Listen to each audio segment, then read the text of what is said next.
They told everyone I gave up. Said I cracked under pressure. That I wasn't built for the weight I tried to carry. They rewrote my story before I had a chance to live it.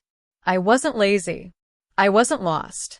I was just building something they couldn't see. Something even I couldn't name yet. All my life, he was the golden boy. Every Thanksgiving, every graduation, every dinner conversation was his highlight reel. And I was the side character with the shaky smile. It wasn't failure. It was something bigger, just not visible yet. Not then. But time has a way of shifting the spotlight. And now, they look at me like I'm the one they almost forgot to remember. My name is Noah James, I'm 32, and I live in Richmond, Virginia. Growing up in our house, everything had a blueprint. College, career, marriage, mortgage. In that order. No deviations. No detours. And Ethan, my older brother, fit perfectly into that plan.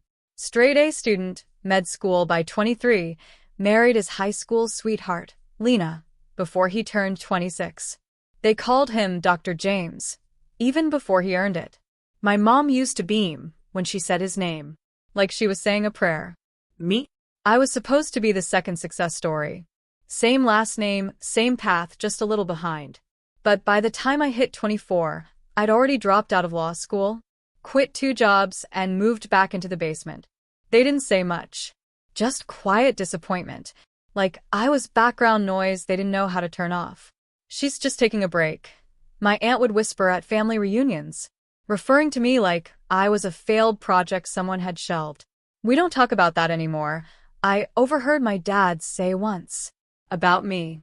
I tried explaining that my panic attacks weren't laziness, that the walls of courtrooms made my chest tighten, that you should be more like Ethan dug a little deeper. But they didn't want explanations. They wanted results. So I stopped trying to be understood. Took the first job I could get, tech support at a local library. It paid just enough to keep my car running and my pride barely breathing. I started over. But no one noticed. It started with a printer. A jammed, groaning, ancient printer that refused to cooperate. I was behind the counter at the Jefferson Public Library, wiping down keyboards and resetting Wi-Fi routers for people who still called every browser the Google. Most days, it felt like I was vanishing in slow motion. Then she walked in. Mrs. Diane Whitaker, 74, floral blouse, walking cane, and enough perfume to cloud a room. She came up to the desk, holding a bright red Kindle like it had personally betrayed her. "This machine hates me," she muttered, pushing it toward me like it was contagious. I smiled. Not because I felt cheerful, but because it was the only thing I had left to offer. She needed help downloading an app. Turned out it was a video call app. She hadn't seen her son in over 8 months. He lived in Oregon. She didn't have the words for Zoom, but she had the ache of distance. I spent 30 minutes showing her how to use it. Simple steps, big fonts, post-it notes with arrows. And when she saw her son's face appear on that screen, she cried. "You brought my baby into my living room," she whispered. Her hands trembled as she reached for mine. No one had touched me like that in months. That moment it was small. No cameras, no applause. But something cracked open inside me. That night, I couldn't sleep. Not from stress, but from something I hadn't felt in years, meaning. So I kept going. One-on-one sessions with seniors, helping them reconnect with their kids, grandkids, even old war buddies they hadn't spoken to in decades. I called it Second Click. Just a little project. No business plan. No ambitions. I just knew it mattered to someone. It didn't make headlines, but it mattered.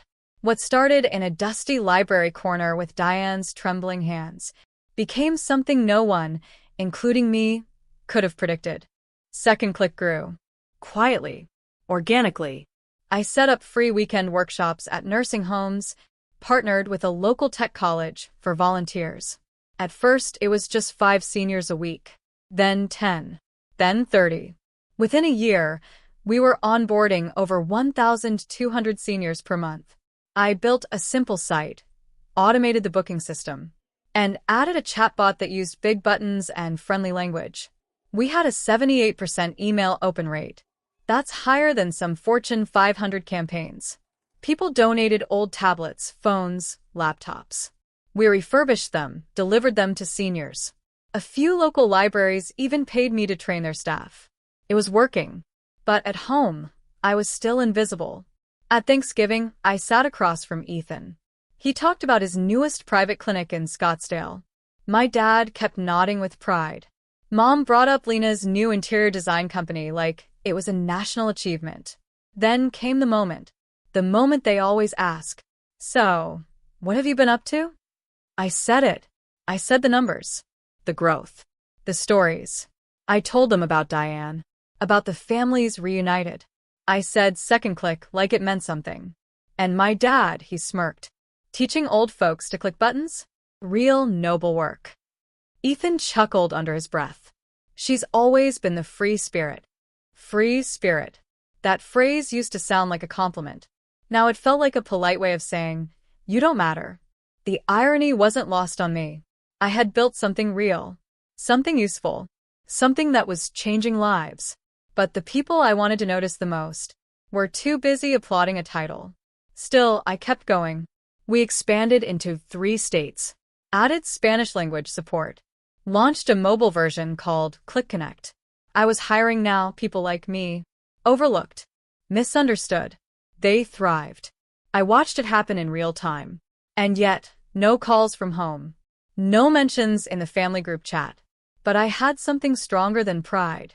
I had proof. And I was no longer building for them. I was building for people like Mrs. Whitaker. For every grandmother who thought the internet was a locked door. And every grandkid who got to say, I love you, again through a glowing screen. It was a Thursday. Unremarkable, except for the fact that I was late.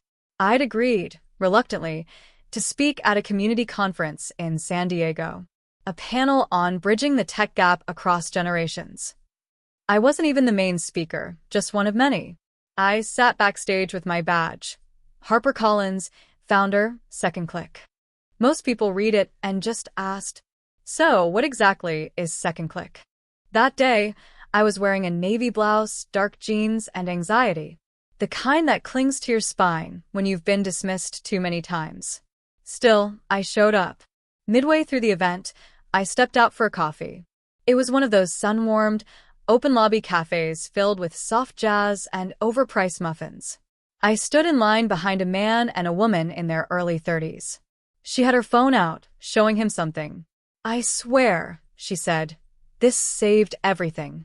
You remember how my grandpa couldn't even open a photo attachment? The man laughed. Yeah, he once FaceTimed me from the inside of his pocket. They kept scrolling. She tapped her screen again. It's called second click. Have you heard of it? My ears perked. My heart slowed. He shook his head. She said, it's this thing that trains seniors to use tech. But, not in a lame way. They actually design it for them. Then her voice dropped softer, more personal. My mom was this close to putting Grandpa in assisted living. But second click taught him to order groceries, use the health portal, video call. Her voice broke, just slightly. He said he didn't feel useless anymore. I stood there, frozen. The barista called out, medium latte for Harper? They turned slightly. She looked at me, smiled politely. I smiled back, but didn't say anything. Not yet. I followed them to the sugar counter. And then I said it. Sorry, I couldn't help overhearing. You said second click helped your grandfather. She lit up. Yeah. Honestly, I tell everyone. You know it. I nodded. I built it. Her mouth opened. Paused. She blinked. Once. Twice. Then, you're Harper? You're the one who made second click. The man stepped back and looked at me again, as if my face had just changed shape. She whispered, oh my God. Can I hug you? It was awkward. Beautiful. Real. We stood in the middle of the cafe, in the middle of a city I didn't grow up in, while a stranger cried into my shoulder. Because of something I built in silence. She said, you gave us back time. And dignity. I just wanted to say thank you. I didn't cry. Not there. But my fingers trembled when I stirred my latte. Not because I had asked for recognition, but because the truth walked in by itself and refused to stay quiet. That night, I flew home. I sat on the plane with my eyes closed, replaying her words like a lullaby I didn't know I needed. 2 weeks passed before I got the letter. It wasn't long, just 6 lines. In my mom's handwriting. It was tucked into the corner of a package she sent, some almond cookies she knew I liked. No dramatic apology. Just this. Harper, your father and I watched the segment you were in. We didn't understand what you were doing before, but now we do. We're proud of you. Love, Mom. I stared at the note, not because I needed it anymore, but because I'd stopped expecting it. A few days later, my brother Jason called. He'd just helped set up a digital photo frame for their neighbor. Apparently, it ran on Second Clicks OS. He said, "So, I finally get it now what you've been doing." And after a pause, "I was kind of a jerk about it before. I'm sorry. We didn't need to rehash the past." He didn't need to grovel. That simple sentence was enough. My parents still talk about my cousin, Brandon, with pride. He's still the orthopedic surgeon. Still the golden son in many ways. But something has shifted. Now, when I visit for dinner, they ask questions. They show curiosity. My dad once said, "That app of yours, it helped Edie from church talk to her son in Germany." He said it like he was talking about someone else's child. But his eyes lingered on mine. And I knew I didn't need to win. I just needed to be seen. And now I was. Not because I shouted louder. Not because I chased approval. But because I followed what felt right. Even when no one clapped. I keep the letter in a drawer, folded next to my passport, and a faded fortune cookie message that says, "Patience is not passive. It is strength waiting in silence." Sometimes I read it before bed. Not to feel better. Just to remember who I am. It wasn't pride. It was peace. If you've ever felt overlooked, like your quiet efforts were being drowned out by someone else's spotlight, this story was for you. Maybe you were the one who didn't follow the script. The one who took a detour. Who wasn't clapped for. Who was called lost when you were just becoming. I want you to know something. There's a version of you 5 years from now who is living proof that your path mattered. Even when no one saw it. Especially when no one saw it. And if you're still in that silent season, Keep building. keep planting. The applause might be late, but the impact is real. So tell me, where are you watching from? What's the story they rewrote? Before you had the chance to finish it? Drop it in the comments. I promise, someone out there needs to read it. Because here, we celebrate quiet victories. We believe in late bloomers. We honor second chances. And most of all, we see you. Thank you for listening. More stories soon. Stories that matter.